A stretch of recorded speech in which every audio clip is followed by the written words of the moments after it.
오늘은 부활절입니다.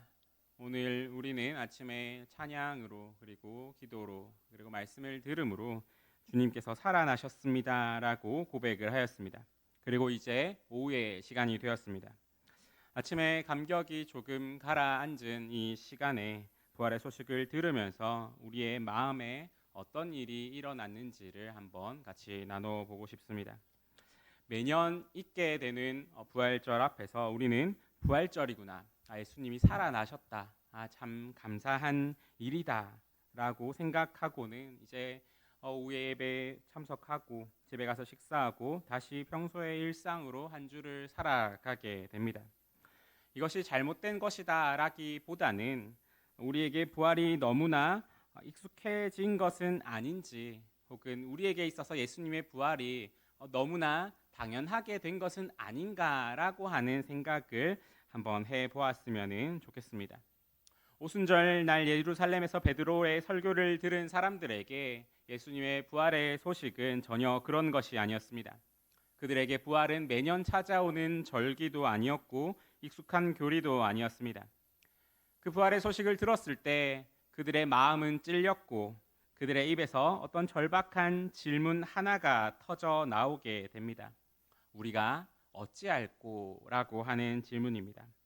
오늘 말씀의 시간 앞에서 오늘 우리도 이 질문 앞에 서 보고자 합니다. 먼저 그들은 이 말을 듣고 마음에 찔렸다라고 성경은 기록을 합니다.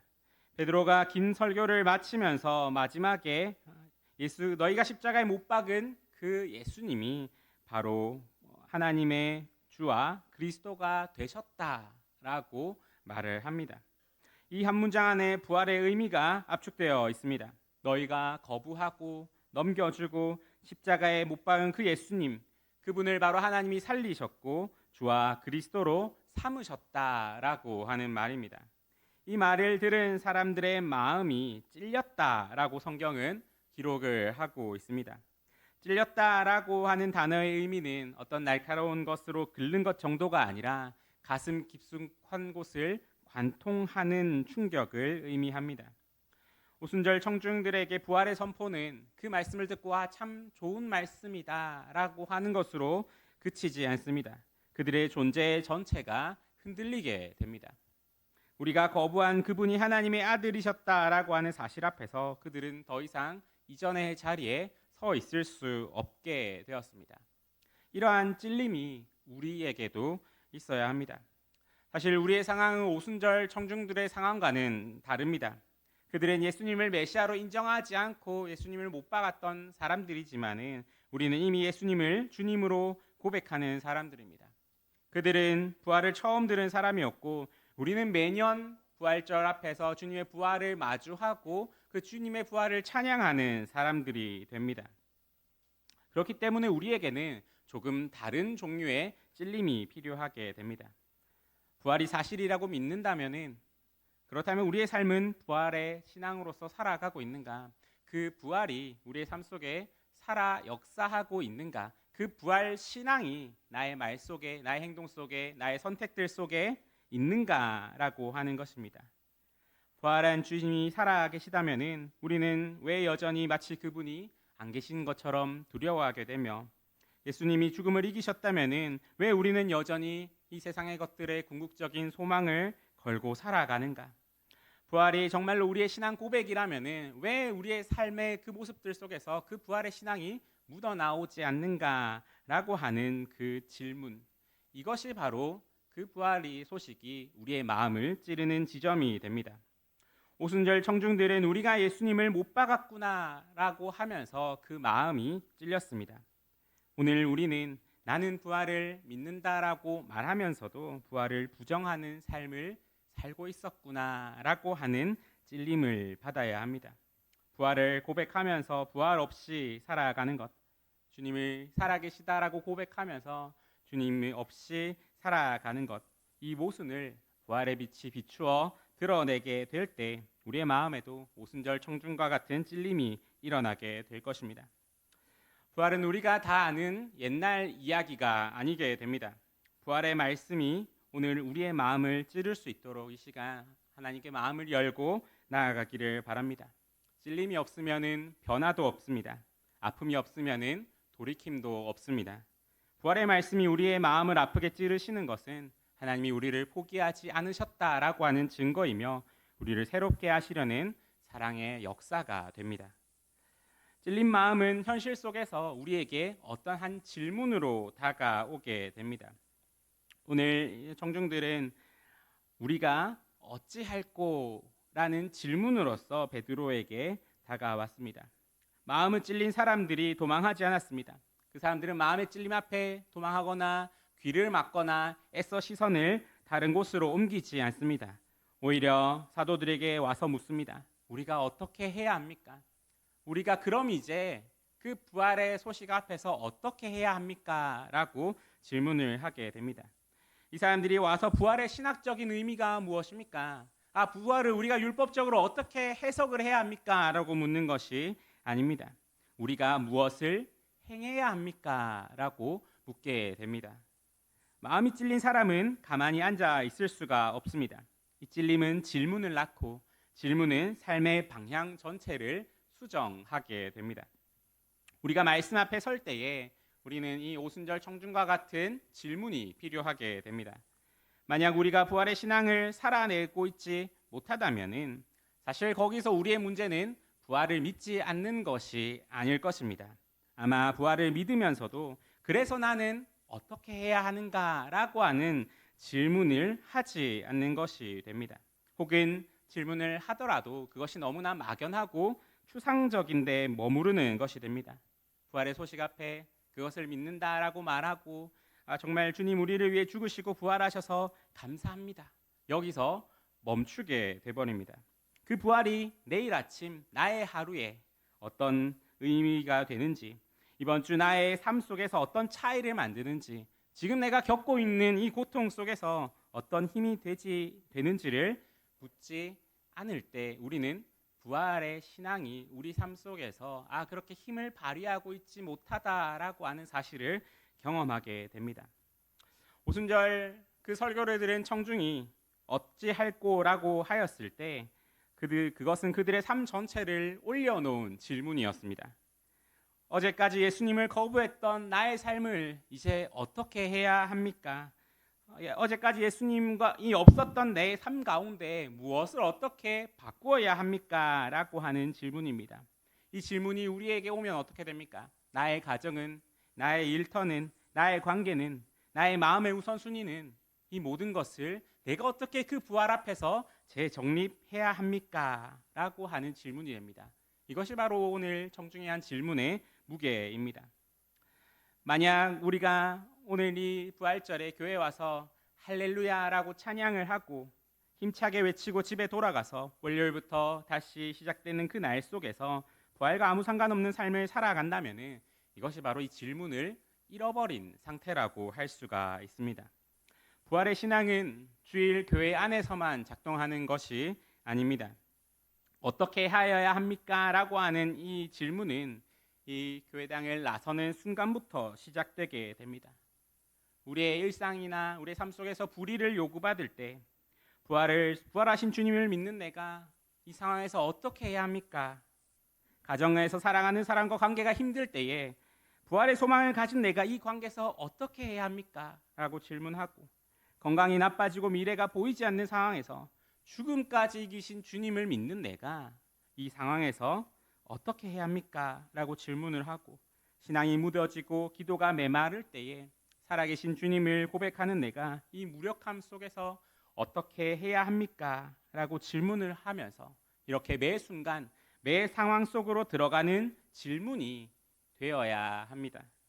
부활을 믿는다라고 하는 것은 예수님이 살아나셨다라고 하는 명제에 동의하는 것으로 끝나는 것이 아닙니다. 그 부활이 나의 오늘을, 나의 내일을, 그리고 나의 구체적인 현실을 어떻게 바꾸는가라는 것을 끊임없이 묻는 것, 그리고 그것을 어떻게 바꾸어 가시는지를 끊임없이 체험하는 것, 그것이 바로 부활에 동의를 하고 부활을 믿는다라고 하는 것의 의미가 됩니다. 오순절 청중의 질문이 오늘 우리의 질문이 되기를 간절히 바랍니다. 지금까지 우리는 부활의 말씀 앞에서 마음이 찔려야 한다라고 하는 것과 그 찔림이 삶의 현실 속에서 질문이 되어야 한다라고 하는 것을 말씀드렸습니다. 그런데 만약 여기서 멈춘다면 사실 이 설교는 우리에게 너무나 무거운 그리고 마음에 짐을 지우는 설교로서 끝나게 됩니다. 그런데 감사하게도 오늘 본문은 여기서 끝나지 않습니다. 38절과 39절에도 하나님의 응답이 있습니다.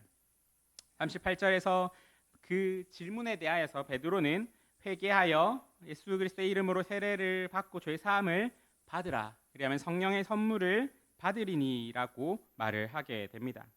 마음이 찔리고 어떻게 해야 합니까? 라고 묻는 그 사람들에게 베드로가 전하는 하나님의 응답입니다. 먼저 앞서서 우리는 부활을 믿으면서도 끊임없이 두려움 가운데 그리고 끊임없이 다른 것을 바라보는 우리의 모순을 보았습니다. 부활하신 주님이 살아계신데 왜 여전히 두려워하느냐라고 하는 그 찔림을 받았습니다. 그 찔림에 대한 하나님의 응답이 바로 회개하라라고 하는 것입니다. 회개라는 말을 들으면 우리는 흔히 잘못을 뉘우치고 울며 반성하는 것을 떠올리게 됩니다. 물론 회개에 그런 의미가 있지만은 회개라고 하는 것의 본래적인 의미에는 마음의 방향을 바꾸는 것이 그 본래적인 의미로서 우리에게 주어집니다. 우리가 두려움 속에 산다라고 하는 것은 결국 부활하신 주님이 아닌 다른 것을 바라보며 살아가는 것이 됩니다. 우리의 신앙을 고백하고 우리의 신앙을 바라보지만은 하지만 우리의 현실 속에서 현실의 순간을 마주치게 될 때 눈앞에 있는 것을 바라보기가 너무나 쉽습니다. 그래서 한편으로는 마음의 신앙을 가지고 있으면서도 또 다른 나의 시선으로는 세상의 불확실성을 혹은 나의 부족함을 아니면은 좀 깜깜해 보이는 그 나의 앞을 상황을 바라보며 살아가게 됩니다. 그리고 이 두 가지 간극 속에서 우리가 느끼는 왜 나는 하나님의 약속하신 것들을 누리면서 살아가지 못하는가라고 하는 그 간극과 그 질문을 우리는 하게 됩니다. 그렇기 때문에 회개라고 하는 것은 그 시선의 방향을 돌이키라라고 하는 것입니다. 죽음을 이기시고 살아나신 그리스도를 바라보라라고 하는 것입니다. 두려움 속에서 어떻게 해야 합니까? 라고 묻는 우리에게 하나님이 가장 먼저 주시는 답은 이것입니다. 바라보는 방향을 바꾸어서 그 눈앞에 있는 그리고 우리 자신의 힘으로 넘을 수 없어 보이는 그것들을 바라보지 말고 그것들을 이미 넘으시고 그것보다 훨씬 더 크신 하나님을 바라보라라고 하는 것입니다. 또한 우리는 부활을 믿으면서도 미움과 원망과 불순종 속에 살아가는 우리의 모순을 보았습니다. 주님의 사랑을 고백하면서도 형제를 용서하지 못하고 은혜를 말하면서도 감사보다 불평이 앞서는 삶의 모순들이 우리 마음의 찔림으로 다가오게 됩니다. 이 모순 앞에서 어떻게 해야 합니까? 라고 묻는 우리에게 주시는 하나님의 응답은 죄 사함을 받으라라고 하는 것입니다. 우리는 이 말씀을 잘 들어야 합니다. 하나님의 응답은 더 열심히 노력해라, 더 열심히 너의 마음을 다스려라, 더 열심히 너의 감정을 조절해라 라고 하는 것이 아닙니다. 내가 이미 용서를 마련해 두었으니 너희는 여기 와서 받으라, 내 안에 들어와라, 그리하여서 내가 주는 그 새 생명으로서 살아가라 라고 하는 것입니다. 부활이 바로 이 용서가 실제하며 부활이 우리에게 이 마련된 새 생명이 있다라고 하는 가장 큰 증거가 되어줍니다. 하나님이 예수님을 죽음에서 살리신 것은 십자가의 대속이 완성되었음을 그리고 죄 사함의 길이 이제 열렸음을 온 세상에 선언하시는 것입니다. 나의 모습과 어떤 나의 연약함과 나의 부족함 가운데서 우리가 절망할 때에 하나님은 우리에게 더 열심히 해라, 더 잘해라 라고 말씀하는 대신에 나의 안으로 들어오라, 그래야 죄 사함을 받고 이제 내가 주는 그 새 생명으로서 한번 살아가 보아라 라고 말씀을 합니다. 우리는 이런 경험을 하게 됩니다. 참 내가 잘 해야 된다라는 거는 아는데 그리고 그렇게 잘 살아가고 싶은데 용서해야 된다는 것도 알고 사랑해야 된다는 것도 알고 순종을 해야 되는 것도 아는데 그것이 잘 안 되는 경험들을 우리는 하면서 살아갑니다. 결심은 하지만 작심삼일이 되고 다짐은 하지만 또 같은 자리로 돌아오게 됩니다. 그럴 때 우리에게 가장 위로가 되는 말씀이 무엇입니까? 오늘 본문에 있는 성령을 선물을 받는다라고 하는 말입니다. 성령의 선물을 받으리니라고 하는 말은 하나님이 성령을 주신다라고 하는 말로도 해석이 되게 됩니다. 하나님은 우리에게 수많은 명령들을 성경을 통해서 주십니다. 그 명령들 속에는 어찌 보면은 이것이 가능한가라고 생각이 되는 명령들도 있고, 주님 이것은 좀 이 시대에 맞지 않는 것 아닙니까? 라고 생각되는 명령들도 있습니다. 하지만 우리가 그것들이 하나님이 주신 명령은 시대를 초월해서 진리이며 이 명령 안에 살 때 우리는 비로소 사람답게 그리고 비로소 하나님의 자녀답게 살아갈 수 있습니다 라고 하는 고백을 우리는 이 명령을 성령을 받음으로써 실제 내 삶 속에서 해내게 될 때, 그리고 그 명령을 해냄으로써 내 삶이 어떻게 달라지는가, 우리의 관계가 어떻게 달라지는가, 우리의 가정이 어떻게 달라지는가, 우리의 교회가 어떻게 달라지는가를 경험할 때 그 고백이 우리 안에서 터져 나오게 됩니다. 하나님은 명령을 하시고 그냥 내가 말한 대로 너희가 알아서 잘 해라 라고 하시는 분이 아닙니다. 방향을 돌이킨 자에게 그 길을 걸어갈 능력까지 선물로 주시는 분이십니다. 찔린 마음으로 하나님 앞에 돌아오는 자에게 주시는 은혜의 선물을 우리는 받아 누려야 합니다. 삶의 현실 속에서 부활하신 주님을 믿는 나는 어떻게 해야 합니까? 라고 묻되 그 동시에 근데 주님 이것을 행하기가 너무 어렵습니다 라고 고백하는 우리에게 하나님은 내가 너에게 능력을 주겠다, 성령의 선물을 주겠다, 그러니까 내 안에서 나와 함께 그 길을 걸어가자라고 말씀을 하십니다. 오늘 이 말씀이 우리의 마음을 찌르기를 원합니다. 우리의 이 말씀 앞에서 우리가 한번 돌아보아야 되는 것은 부활을 찬양하고 부활을 고백하면서도 부활 없이 살아온 우리의 모습들을 우리는 한번 돌아보아야 합니다. 그리고 그 앞에서 만약 찔렸다면은 그 찔림이야말로 하나님이 우리를 사랑하셔서 우리를 그냥 내버려 두지 않으시겠다라고 하는 표시로서 받아들여야 합니다. 그리고 이제 그 찔림을 가지고 삶의 현실 속으로 나아갑시다.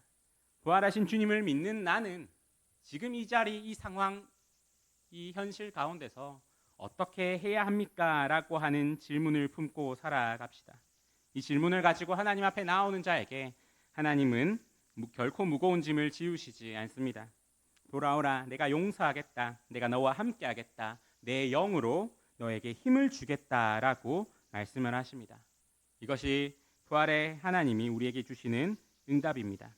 이 약속은 2000년 전에도 참되었고 지금도 참되며 내일, 모레 그리고 영원히 참될 하나님의 말씀입니다. 오늘 부활절 오후 찔린 마음으로 삶의 한가운데서 이 질문을 가지고 주님 앞에 나아가는 저와 여러분이 되기를 간절히 소망합니다. 함께 기도하도록 하겠습니다. 부활의 주님, 살아계신 하나님, 오늘 이 부활절 오후에 주의 말씀 앞에 우리를 불러주심에 감사합니다. 주님, 우리가 부활을 믿는다고 말하면서도 부활 없이 살아온 날들이 참 많이 있었습니다. 주님의 살아계심을 고백하면서도 주님이 안 계신 것처럼 두려워했으며 주님의 사랑을 노래하면서도 형제를 미워하는 마음을 풀었으며 주의 은혜를 말하면서도 감사보다 원망이 앞서는 날들을 보냈습니다. 주님 말씀 앞에 우리의 마음이 찔렸사오니 주님, 우리가 우리의 그 모든 것을 주 앞에 내려놓으며 나아가게 하여 주시옵소서. 그리하여서 우리가 이제 어찌해야 합니까? 라고 하는 질문이 우리 삶 가운데 있게 하여 주시옵고, 그래서 우리의 그 주님의 부활이 우리 삶 가운데서 살아 움직이는 날들이 되게 인도하여 주시옵소서. 주님, 이 질문을 가지고 나아오는 우리에게 주님은 짐이 아니라 은혜로 응답하여 주심을 믿으니 주 안에서 주님이 주신 새 생명으로 성령의 능력을 힘입어 부활의 삶을 살아가게 하여 주시옵고, 그래서 그 모든 것들 가운데 주님이 누리게 하신 것들을 풍성히 누리며 살아가는 죄의 자녀들이 되게 인도하여 주시옵소서. 언제나 우리를 사랑하시는 예수 그리스도의 이름으로 기도드립니다. 아멘.